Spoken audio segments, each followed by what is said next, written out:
নমস্কার। আপনার বাড়িতে কি পঞ্চম, ষষ্ঠ, সপ্তম কিংবা অষ্টম শ্রেণীতে পড়া কোনো ছাত্রছাত্রী রয়েছে? তাহলে আজকের এই খবরটা কিন্তু আপনার জন্য অত্যন্ত গুরুত্বপূর্ণ হতে চলেছে। কারণ স্কুল শিক্ষা ব্যবস্থায় আসতে পারে এক বিরাট বড় পরিবর্তন। পঞ্চম শ্রেণী থেকেই কি আবার ফিরে আসতে চলেছে সেই পাস ফেল ব্যবস্থাপনা? অর্থাৎ পরীক্ষায় নির্দিষ্ট নাম্বার না পেলে কি এবার থেকে ফেল করতে হতে পারে পড়ুয়াদের? তবে এখানেই রয়েছে একটা গুরুত্বপূর্ণ বিষয়। এই শিক্ষাবর্ষেই কিন্তু পাস ফেল ব্যবস্থা ফিরছে না। তাহলে আসলে সরকারের পরিকল্পনাটা কি? কোন কোন শ্রেণীতে পাস ফেল ফিরতে পারে? কেন এই পরিবর্তনের কথা ভাবা হচ্ছে সরকারের তরফ থেকে? আর কবে থেকে এই নিয়ম চালু হতে পারে আমাদের রাজ্যে? আজকের ভিডিওতে একদম সহজ ভাষায় পুরো বিষয়টা বুঝে নেব।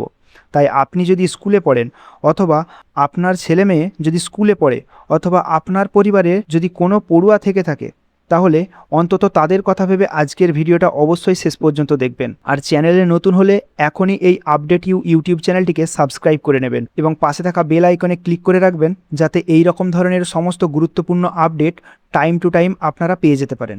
এখন স্বাভাবিকভাবেই আপনাদের মনে প্রশ্ন হতে পারে যে আমি এই নিউজটা পেলাম কোথা থেকে। অন স্ক্রিন আপনারা দেখতে পাচ্ছেন আমি ইতিমধ্যে রয়েছি জি24 ঘন্টার যে নিউজ পেপার, সেই জি24 ঘন্টার নিউজ পেপারের অফিসিয়াল ওয়েবসাইটে। এখানে এই প্রতিবেদনটি এসেছে 8ই আগস্ট 2026, যেখানে স্পষ্ট লেখা রয়েছে পঞ্চম শ্রেণী থেকে ফিরছে পাস ফেল ব্যবস্থা। পরীক্ষা ব্যবস্থায় বড় পরিবর্তনের পথে রাজ্য সরকার। অর্থাৎ এখানে স্পষ্ট বোঝা যাচ্ছে যে ক্লাস 5 থেকেই আবার সেই আগের পাস ফেল ব্যবস্থা ফিরে আসতে চলেছে। কিন্তু এটা কবে থেকে চালু হবে, কিভাবে চালু হবে, কোন নাম্বারের ভিত্তিতে চালু করা হবে, এটাকে A to Z আমি আপনাদের সঙ্গে আজকে বিস্তারিত আলোচনা করব। তাই ভিডিওটা সম্পূর্ণ শেষ পর্যন্ত দেখবেন, কারণ মাঝপথে স্কিপ করে গেলে হয়তো কোনো গুরুত্বপূর্ণ আপডেট আপনি মিস করবেন, যার ফলে ভুল সিদ্ধান্ত নিয়ে নেবেন। তাই সঠিক সিদ্ধান্ত না নেওয়ার আগে অবশ্যই ভিডিওটা সম্পূর্ণ শেষ পর্যন্ত দেখুন। এইবার আসি মূল কথায়। প্রতিবেদন অনুযায়ী রাজ্যের স্কুলগুলোতে পরীক্ষা ব্যবস্থার পরিবর্তন নিয়ে সরকারের চিন্তাভাবনা রয়েছে। এই বিষয়ে একটি বিশেষজ্ঞ কমিটি গঠনের কথা বলা হয়েছে রাজ্য সরকারের তরফ থেকে। অর্থাৎ সরকার সরাসরি এখনও বলে দেয়নি যে আগামীকাল থেকেই পঞ্চম শ্রেণীতে পাস ফেল ব্যবস্থা ফিরে আসছে। বিষয়টা কিন্তু এমন না, ঠিক আছে? বরং শিক্ষার মান কিভাবে আরও উন্নত করা যায়, পড়ুয়াদের শিক্ষার মান কিভাবে যাচাই করা যায় এবং পরীক্ষা ব্যবস্থায় কি কি পরিবর্তন আনা দরকার, এসব বিষয় নিয়ে বিশেষজ্ঞদের মতামত নেওয়া হতে পারে। এই বিশেষজ্ঞ কমিটির রিপোর্ট পাওয়ার পরেই পরবর্তী সিদ্ধান্ত নেওয়ার কথা বলা হয়েছে রাজ্য সরকারের তরফ থেকে। এখন প্রশ্ন হচ্ছে, এতদিন পর আবার সেই পাস ফেল ব্যবস্থা ফিরিয়ে আনার কারণটা তাহলে কি? এর পিছনে মূল যুক্তি হিসাবে যেগুলো দেখানো হচ্ছে, শিক্ষার মান এবং পড়াশোনার প্রতি পড়ুয়াদের গুরুত্ব বাড়ানোর জন্যই এই রকম সিদ্ধান্ত নেওয়া হচ্ছে বলে মনে করা যায়। তার সাথে কি বলা হচ্ছে, পাস ফেল ব্যবস্থা না থাকলে একজন পড়ুয়া যদি কোনো বিষয়ে দুর্বলও হয়, তাহলেও তাকে পরবর্তী শ্রেণীতে তুলে দেওয়া হচ্ছে। কিন্তু এর ফলে সেই পড়ুয়ার দুর্বলতা পরের ক্লাসে গিয়ে আরও একটা বড় সমস্যার কারণ হয়ে দাঁড়াচ্ছে, এমন যুক্তিও অনেক সময় সামনে আসছে। অন্যদিকে কি বলা হচ্ছে, পাস ফেল ব্যবস্থা থাকলে পরীক্ষার প্রতি পড়ুয়াদের গুরুত্ব বাড়বে এবং পড়াশোনার ক্ষেত্রে আরও দায়িত্বশীলতা তৈরি হবে, এমনটাও মনে করছেন অনেক বিশেষজ্ঞ মহল। তবে এর বিপরীত মতামতও কিন্তু রয়েছে, কারণ ছোট বয়সেই পরীক্ষার ফেল করলে পড়ুয়াদের মধ্যে একটা মানসিক চাপ বাড়তে পারে বলে মনে করছেন একাংশ লোক। তাই সরকার যদি সত্যিই এই সিদ্ধান্ত ফিরিয়ে আনার কথা ভেবে থাকে, তাহলে সেটা কিভাবে কার্যকর হবে সেটাই খুব গুরুত্বপূর্ণ বিষয়। এবার আসা যাক সব থেকে গুরুত্বপূর্ণ প্রশ্ন, কোন কোন ক্লাস থেকে পাস ফেল ব্যবস্থা ফিরতে পারে। প্রতিবেদন অনুযায়ী পঞ্চম শ্রেণী থেকে অষ্টম শ্রেণী পর্যন্ত পাস ফেল ব্যবস্থা ফেরানোর সম্ভাবনার কথা উল্লেখ করা হয়েছে। অর্থাৎ যদি ভবিষ্যতে এই ব্যবস্থা চালু হয়, তাহলে পঞ্চম শ্রেণী থেকে অষ্টম শ্রেণীর পড়ুয়ারা এই আওতায় আসতে পারে। আবারও পরিষ্কার করে বলে রাখছি, এটা কিন্তু এখনই চূড়ান্ত সিদ্ধান্ত নয়। বিশেষজ্ঞ কমিটি তৈরি করা হবে, তাদের রিপোর্ট আসবে এবং সেই রিপোর্টের সরকার পরবর্তী পদক্ষেপ নিতে পারে। তাই এখনই এমন কোনো খবর দেখে অভিভাবকদের চিন্তিত হওয়ার কারণ নেই। আশা করছি ক্লিয়ার করতে পেরেছি। এই বিষয়ে শিক্ষা প্রতিমন্ত্রী কী বলছেন? প্রতিবেদন অনুযায়ী তিনি স্পষ্ট জানিয়ে দিয়েছে 2026-27 অর্থাৎ চলতি শিক্ষাবর্ষে স্কুল স্তরে পাস ফেল ব্যবস্থা ফিরছে না। এই কথাটা কিন্তু খুব গুরুত্বপূর্ণ, কারণ সোশ্যাল মিডিয়ায় অনেক সময় একটা খবর ছড়িয়ে পড়েছে পঞ্চম শ্রেণী থেকেই তাহলে এবার পাস ফেল ব্যবস্থা চালু হলো, কিন্তু পুরো বিষয় দেখলে বোঝা যাচ্ছে এমন কোনো নিয়ম চালু হয়নি এখন পর্যন্ত।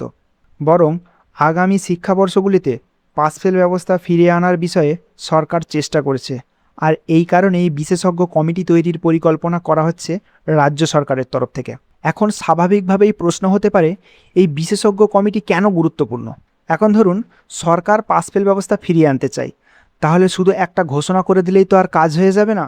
কোন কোন ক্লাস থেকে এটা কার্যকর হবে, কোন পরীক্ষার মাধ্যমে এটা করা হবে, কত নাম্বার পেলে পাস হবে, কত নাম্বার পেলে ফেল হবে, পুনরায় পরীক্ষা দেওয়ার সুযোগ থাকবে কি না, পড়ুয়াদের মানসিক চাপ কিভাবে কমানো হবে, এরকম হাজার হাজার প্রশ্ন কিন্তু রয়ে যাবে। এই কারণেই বিশেষজ্ঞদের মতামত অত্যন্ত গুরুত্বপূর্ণ। কমিটি পুরো বিষয়টি পর্যালোচনা করে একটি রিপোর্ট দিতে পারে, তারপর সেই রিপোর্টের ভিত্তিতেই সরকার চূড়ান্ত সিদ্ধান্ত নেবে।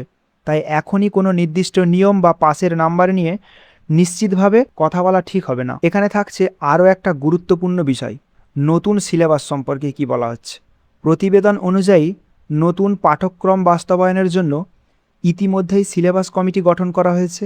অর্থাৎ শুধু পরীক্ষা ব্যবস্থাই নয়, স্কুল শিক্ষার সামগ্রিক ব্যবস্থাতেও পরিবর্তন আনার চিন্তাভাবনা রয়েছে রাজ্য সরকারের। নতুন পাঠ্যক্রম, পরীক্ষা ব্যবস্থা, মূল্যায়ন পদ্ধতি সব কিছু মিলিয়ে আগামী দিনে স্কুলগুলোতে বিরাট পরিবর্তন আসতে চলেছে। তবে কোন পরিবর্তন ঠিক কবে থেকে কার্যকর হবে সেটা সরকারি সিদ্ধান্ত এবং পরবর্তী নির্দেশিকার উপর নির্ভর করেই বলা যাবে। এবার অভিভাবকদের জন্য সবচেয়ে গুরুত্বপূর্ণ কয়েকটা কথা বলি।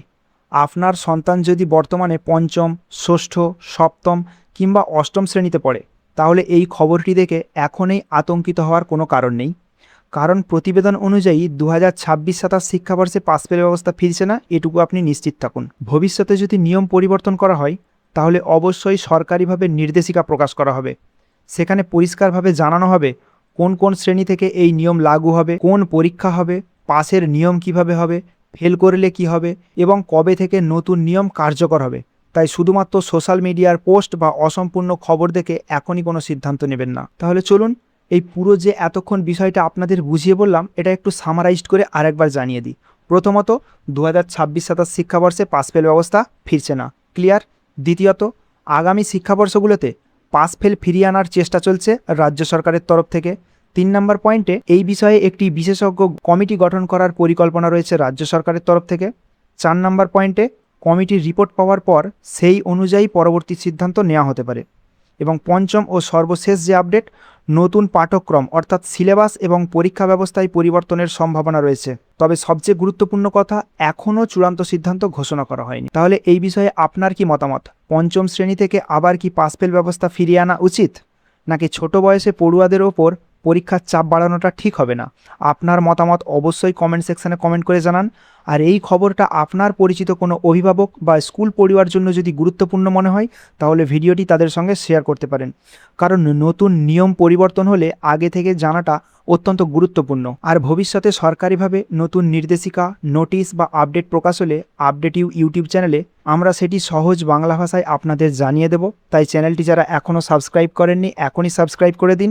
আর যারা অলরেডি সাবস্ক্রাইব করে রেখেছেন তাদের অনেক অনেক ধন্যবাদ। এবং সাবস্ক্রাইব করার পাশে অবশ্যই বেল আইকনটা অন করে রাখবেন, কারণ বেল আইকন অন না থাকলে আমি যখনই কোনো গুরুত্বপূর্ণ আপডেট দেব সেটা আপনারা টাইম টু টাইম পাবেন না। আর যদি বেল আইকনটা অন করা থাকে তাহলে আমি গুরুত্বপূর্ণ আপডেট দিলেই সেটা আপনারা টাইম টু টাইম পেয়ে যাবেন। আমি আবারও মনে করিয়ে দিচ্ছি, এই চলতি বছর অর্থাৎ 2026-27 শিক্ষাবর্ষে কিন্তু পাস ফেল ব্যবস্থা ফিরছে না। ভবিষ্যতে কী সিদ্ধান্ত নেওয়া হয় সেটাই এখন দেখার বিষয়। আজকের মতো এই পর্যন্তই। ভালো থাকবেন, সুস্থ থাকবেন, দেখতে থাকুন আপডেটিভ। ধন্যবাদ।